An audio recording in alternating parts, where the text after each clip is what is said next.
آدم خور درندہ قسط نمبر 7 آخری قسط۔ وش اونچی آواز میں چلایا تھا اور اس کا سر اپنی گود میں رکھا تھا۔ وہ باقاعدہ رو رہا تھا۔ پاس لوگ بھی جمع ہونا شروع ہو گئے تھے۔ کسی نے ایمبولینس کو فون کیا تھا اور 5 منٹ میں ایمبولینس وہاں موجود تھی۔ اس کی نبض چل رہی ہے لیکن بہت سلو۔ اس کو ہسپتال لے کر جانا ہوگا، جلدی۔ ایک ڈاکٹر نے وشفا کا ہاتھ پکڑتے ہوئے کہا تو عارض نے چہرہ اٹھا کر ڈاکٹر کو دیکھا اور پھر جلدی سے وشفا کو گود میں اٹھاتا ایمبولینس میں ڈالا تھا۔ اس کے پاس بیٹھ کر اس کے ہاتھ کو تھاما تھا اور ڈاکٹرز اس کو چیک کر رہے تھے۔ جلدی کریں، حالت بہت ناساز ہے، ڈاکٹر نے ایمبولینس چلاتے شخص سے کہا تو اس نے گاڑی کی سپیڈ مزید بڑھا دی تھی۔ عارض بس اس کے چہرے کو تک کر نہ جانے کیا بڑبڑا رہا تھا۔ ایمبولینس کے پہنچنے پر وشفا کو اسٹریچر پر ڈال کر ایمرجنسی وارڈ میں لے جایا گیا اور عارض باہر کھڑا دروازے پر اوپر کر کے شیشے کی بنی کھڑکی سے لب بھینچے اس کو دیکھ رہا تھا۔ پھر اس کی حالت برداشت نہ ہو سکی تو سامنے ٹیبل پر بیٹھ گیا۔ ارد گرد سے بہت سے لوگ گزر رہے تھے۔ یہ اتنی بھیڑ میں پہلی دفعہ آیا تھا، لیکن آج پہلی دفعہ اس کو کسی کی خوشبو سے کچھ فرق نہیں پڑ رہا تھا۔ اس کو بس وش چاہیے تھی۔ اس نے فیصلہ کر لیا تھا اگر وش کو کچھ ہو گیا تو زندہ وہ خود بھی نہیں رہے گا۔ اس کی سوچوں کا تسلسل تب ٹوٹا جب ڈاکٹر آپریشن تھیٹر سے باہر نکلا تو یہ فوراً اس کی طرف گیا کہ کیسی ہے وش؟ اس کی آواز میں ڈر تھا۔ آپ؟ میں اس کا شوہر۔ ان کا اچھا خاصا بلڈ ضائع ہو چکا ہے، جلدی سے او پازیٹیو کا ارینج کریں، وقت بہت کم ہے۔ آپ ان ڈاکٹر کو بتائیں ارینج کر کے۔ ڈاکٹر جلدی سے کہتا اندر گیا تھا تو عارض نے پاس کھڑے اس ڈاکٹر کو دیکھا جس نے بلڈ لینا تھا۔ میرا خون تو میچ ہو جائے گا، جو بھی بلڈ وشفا کو چاہیے، کیونکہ سب کو میرا بلڈ لگ سکتا ہے۔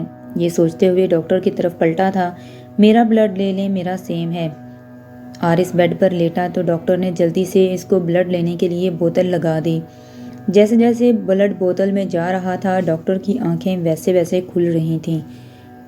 اس کو یوں حیران ہوتا بوتل کی طرف دیکھتا پا کر عارض نے نفی میں سر ہلایا۔ سر، آپ انسان ہی ہیں نا؟ توقع کے مطابق ڈاکٹر کی طرف سے سوال ہوا تھا۔ نہیں، جانور ہوں، اس نے چڑھتے ہوئے کہا۔ نہیں، میرا مطلب اتنا گاڑھا اور سرخ بلڈ کہ بلیک لگ رہا ہے، میں نے ایسا بلڈ کبھی نہیں دیکھا، اس لیے تو کہہ رہا ہوں تو جانور ہوں۔ تیرا خون پی جاؤں گا اگر تو نے جلدی نہ کیا تو۔ اگر میری وش کو کچھ ہوا تو تیرا کام تمام کر دوں گا، اس نے غصے سے چباتے ہوئے کہا تو وہ ڈر کے مارے وہاں سے رفو چکر ہو گیا۔ خون کی بوتل دینے کے بعد وہ بیڈ پر ہاتھوں میں سر گھرائے بیٹھا تھا۔ یہ سب میری وجہ سے ہوا ہے، نہ میں گھر سے جاتا نہ وہ مجھے ڈھونڈنے کے لیے نکلتی، اور ٹرک سے بولتا بولتا رکا اور ایک جھٹکے سے اپنا سر اٹھایا۔ ٹرک؟ ہاں ٹرک، میں اس ٹرک والے کو کیسے بھول سکتا ہوں جس نے مجھ سے میری زندگی لینے کی کوشش کی۔ میری جان موت اور زندگی کی جنگ لڑ رہی ہے، میں کیسے بھول سکتا ہوں؟ اب اس کی باری ہے، میں اس سے اس کی زندگی چھین لوں گا۔ اس کی آنکھوں میں جنون تھا، ایک اور زندگی ختم کرنے کا جنون۔ ایک جھٹکے سے اٹھا اور وہاں سے چلا گیا۔ اب یہ اس ٹرک والے کا شکار کرنے جا رہا تھا، یہ سوچے بغیر کہ اگر ایک جان لے گا تو اس کے بدلے اس کو ایک جان دینی بھی ہوگی، چاہے وہ وشفا کی ہی کیوں نہ ہو۔ اور وہی ہوا جس کا ڈر تھا۔ عارض نے اس کا کام تمام کر دیا تھا اور اب نحوست سے کھڑا اس مردہ شخص کو دیکھ رہا تھا۔ اس نے صرف اس کی جان لی تھی، اس کے گوشت اور اس کے خون کو ہاتھ تک نہ لگایا تھا۔ اپنے ہوش و حواس میں تمہیں کھانا اب یہ میری عادت نہیں رہی۔ اب موت بھی منظور ہے، پر اب میں کسی بھی شخص کا گوشت اور خون نہیں کھاؤں گا۔ یہ کہتا وہ وہاں سے چلا گیا، یہ جانے بغیر کہ اس کو کسی پیارے سے چھیننے سے خود بھی کسی پیارے کے پاس نہیں رہے گا۔ ہسپتال کے دروازے کے سامنے کھڑا اس کے لیے دعائیں کر رہا تھا، پر نہ جانے خدا کو کیا منظور تھا۔ اس کے آنسو اس کی آنکھوں سے نکلنے کے لیے بےتاب تھے، پر اس کو خود پر ضبط کرنا تھا۔ ایک ڈاکٹر چہرے سے ماسک اتارتا ایمرجنسی روم سے باہر نکلا تھا۔ عارض اس کی طرف بڑھا تھا۔ جب آپ لائے تھے تو یہاں ان کو بچنے کا کوئی چانس نہیں تھا، پر ہم نے کوشش کی، کیا معلوم اللہ معجزہ دکھا دے۔ پر ڈاکٹر نے فکرہ ادھورا چھوڑا۔ پر کیا؟ اس کی آواز ڈگمگائی تھی اور ڈاکٹر کے چہرے کا مطلب سمجھتا فوراً سے دروازہ کھولنے کی کوشش کی، جو شاید لاک تھا۔ دروازہ کھولو، مجھے میری وش سے ملنے دو۔ اس نے بجانے پر بھی دروازہ نہ کھولا گیا تو آنسو بھری آنکھوں سے دروازے سے دیکھنے لگا۔ تم ایسا کیسے کر سکتی ہو؟ تم میری محبت کا امتحان لے رہی ہو۔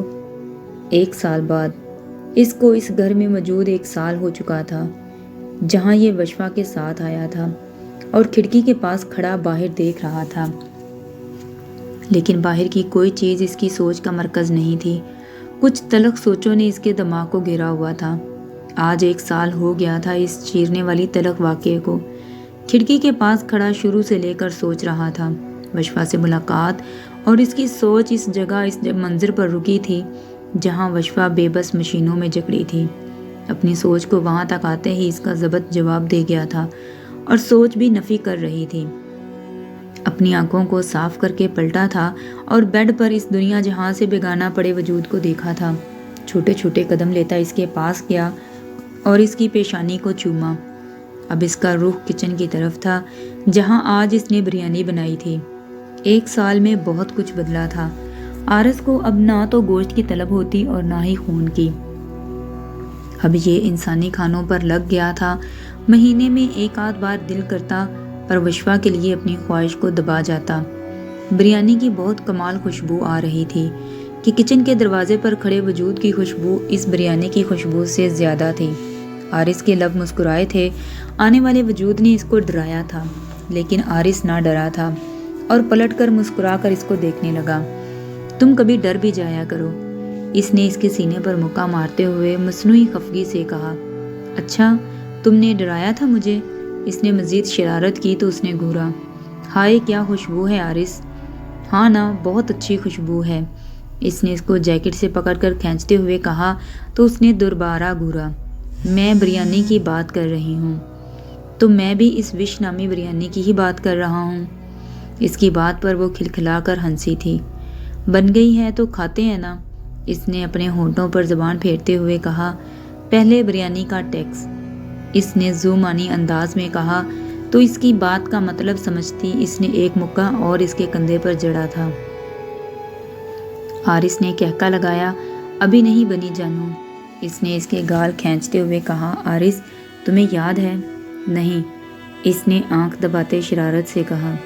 بدتمیز، سنو گے تو پھر ہے نا؟ اچھا بولو، اس نے مسکراتے ہوئے کمر سے پکڑ کر حصار میں لیتے ہوئے کہا۔ جب پہلی بار تمہیں بریانی دی تھی تو تم نے کیا کہا تھا؟ ہاں ہاں ہاں، یار نہ یاد کرواؤ، مجھے اچھے سے یاد ہے، اس نے ہنستے ہوئے کہا، کیونکہ سین کچھ یوں تھا۔ جب اس نے آرس کے سامنے بریانی رکھی اور کھانے کو کہا تو پہلے 5 منٹ آرس نے اس کا معائنہ کیا۔ یہ کھانے کے لیے ہے نہ کہ معائنے کے لیے۔ میں دیکھ رہا ہوں انسانوں کے گوشت لیگ پیس اتنا چھوٹا کیسے ہو گیا؟ کسی بچے کا لائی ہو؟ اس نے لیگ پیس اٹھاتے ہوئے نہایت سیریس انداز میں کہا۔ اس کی آنکھوں میں شرارت نہیں تھی۔ وشوا کا کہکا گونجا تھا۔ مسٹر آرس، یہ لیگ پیس انسان کا نہیں مرغی کا ہے۔ مرغی کا اتنا سا؟ اس نے حیرت سے کہتے ہوئے لیگ پیس کو ہوا میں لہرایا۔ جی، اس سے میرا کچھ نہیں بنے گا، اس نے چاولوں کو دیکھتے ہوئے منہ بنایا۔ آرس، یہ رائس ہیں، اس نے بھی منہ ٹیڑھا کر کے کہا۔ رائس ہیں یا مائس ہیں؟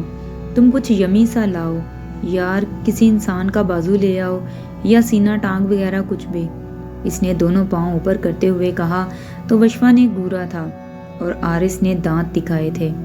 ویسے یار زندگی کی ایک خواہش ادھوری رہ گئی، آرس نے چاولوں کو دم دیتے ہوئے کہا۔ کون سی؟ وشوا نے اس کی کمر پر اپنے ہاتھ ڈالتے ہوئے کہا۔ یہ کہ خوبصورت رات ہو، ہلکی ہلکی دھند ہو اور سردی اپنے عروج پر ہو، ہم باہوں میں باہیں ڈالے سنسان سڑک پر چل رہے ہوں۔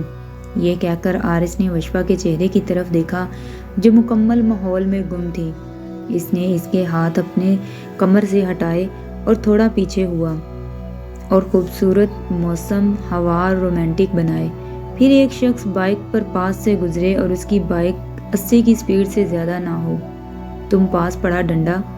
ڈنڈا کہاں سے آئے گا؟ اس نے اس کی بات بیچ میں ٹوکتے ہوئے کہا۔ ہم ساتھ لے جائیں گے۔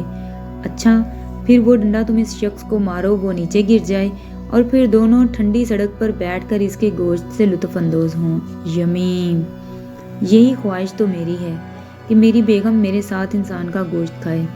یہ کہتے ہوئے وہ کچن سے بھاگا تھا۔ اس کی بات کا مطلب سمجھتی وہ چلائی تھی اور پیچھے بھاگی تھی۔ آرس کے بچے رک جاؤ، اس کے پیچھے بھاگتے ہوئے بولی تھی۔ بچوں کی کوشش ابھی جاری ہے سویٹ ہارٹ، اس نے بھاگتے بھاگتے شرارت سے کہا، جس سے وہ مزید سرخ ہوئی تھی۔